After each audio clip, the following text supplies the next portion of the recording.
Julius Nyerere was born on April 13, 1922 in Butiama, Tanganyika, to a local Zanaki chief called Nyerere Burito.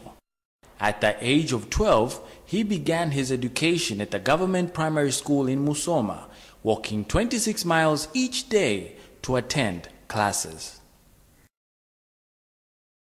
He completed his schooling a year later. He was then transferred to Tabora Boys Government Secondary School in 1943 and later moved on to Makerere University in Uganda for a certificate in education. In 1949, he became the first Tanganyikan to study in Britain, where he obtained a Master's of Arts in History and Economics at the University of Edinburgh. In 1954, he developed the Tanganyika African National Union, which grouped together nationalist factions towards an agenda for independence and self-reliance for the country.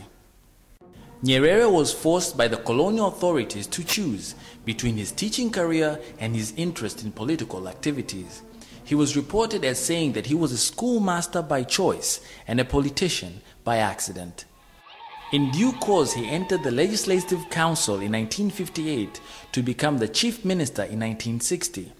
A year later, Tanganyika was granted internal self-government and Nyerere became Prime Minister.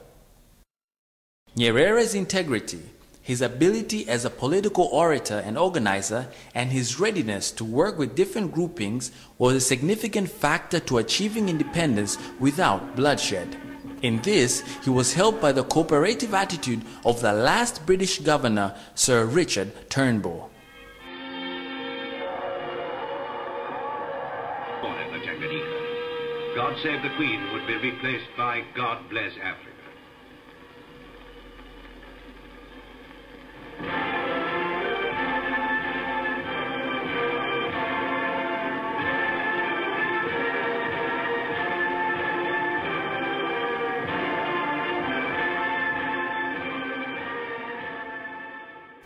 Tanganyika got full independence in December 1961, and a year later he was elected president of the republic in 1962. Head of a state is a head of a state. If you cough, people say that fellow's coughing, and then you are advised as head of a state, and you are. During his political career, Nyerere grew to become one of the most respected and a leading figure in Africa through his messages of peace, unity, and his commitment to the liberation of the African people.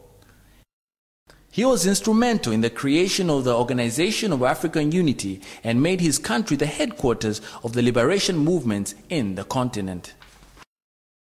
Nyerere believed in the gradual approach of the African unity through regional blocs. He was so determined to build the East African Federation that he offered to delay the independence of Tanganyika so that the three East African countries, Kenya, Uganda, and Tanganyika, would attain independence on the same day as a collective entity in order to unite under one government. Unfortunately, the leaders in the other two countries did not reciprocate his feelings. Nyerere never gave up. In 1964, he engineered the Union of Tanganyika and Zanzibar, the first such union of independent countries on the African continent, and he remained committed to the goal of African unity on a continental scale until his last days. The East Africa Community was founded in 1967 as an economic association of East African countries. It began with a declaration of intent between Kenya, Tanzania, and Uganda to improve trade, communications, and economic development. Due to political differences and foreign interference, the community broke in 1977.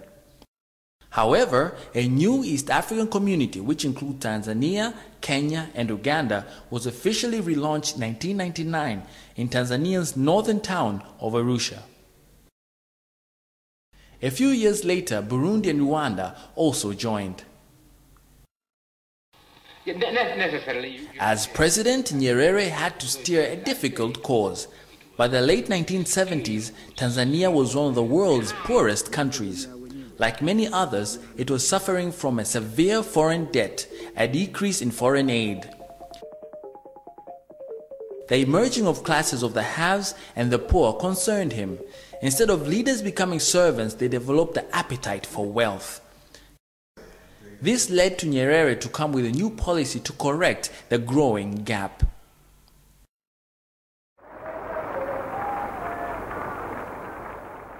The Arusha Declaration of 1967 was a blueprint for establishing a more egalitarian society, which placed emphasis on self-reliance and avoided dependence upon foreign loans. The strategy entailed state ownership of major means of production and important services. Consequently, commercial banks, mills, commercial farms, and leading import and export houses were nationalized. More importantly, he introduced the leadership code. Nyerere, who was fondly known as Mwalimu, the teacher, argued that Tanzania had to move from being a nation of individual peasant producers, adopting the incentives and the ethics of the capitalist system. Instead, gradually building a nation of Ujamaa villages where the people would cooperate directly in small groups, which would further produce and equally share the benefits. We collectivized agriculture in Tanzania. We never did. There are a bunch of fools who keep saying, you collectivized agriculture and that is why. We never did. And the Arusha Declaration states very clearly that if you are going to build socialism, it has to be voluntary. And we define a Ujamaa village, we say it's a village where people live together, work together for the common good. They cannot live together, work together for the common good if you are going to force them. They won't work together. So that is the first thing. We have not tried to force collectivization. Never. There was never a movement of forcing people to put their farms together and work together. So you have to persuade. And since you are persuading people, we envisaged from the very beginning that it was going to take a long time. And it's a process, and it's a process. We can take you now to villages in Tanzania where there is complete collectivization. Complete. Voluntary and complete. And we can take you to areas, villages, most of them in Tanzania, where there is very little collectivization. Most of the peasants are still working on their own farms. Fine, we have no problem. What we want is to help the peasant on his plot to produce the maximum, and we realize beyond that they will have to cooperate. They'll have to cooperate together. Julius Nyerere believed in the people-centered socialism. Humanness in its fullest sense rather than wealth creation must come first. Societies became better places through the development of people. The policy focus was on human development and self-reliance, which brought some success in key areas, notably in health, education, and political identity. He believed that for long the economy of Tanzania would depend on agriculture and animal husbandry as a means by which Tanzanians could live without depending on foreign assistance if they used their land properly. Land was the basis of human life, and all Tanzanians would use it as a valuable investment for future development. The government endeavored to see to it that it was being used for the benefit of the whole nation and not for the benefit of one individual or just a few people. It was the responsibility of the government and the cooperative societies to see to it that the people got the necessary tools, training, and leadership in modern methods of agriculture. To implement the policy of self-reliance effectively, the people had to be taught the meaning of self-reliance and its practice to become self-sufficient in food, shelter, and reliable social services.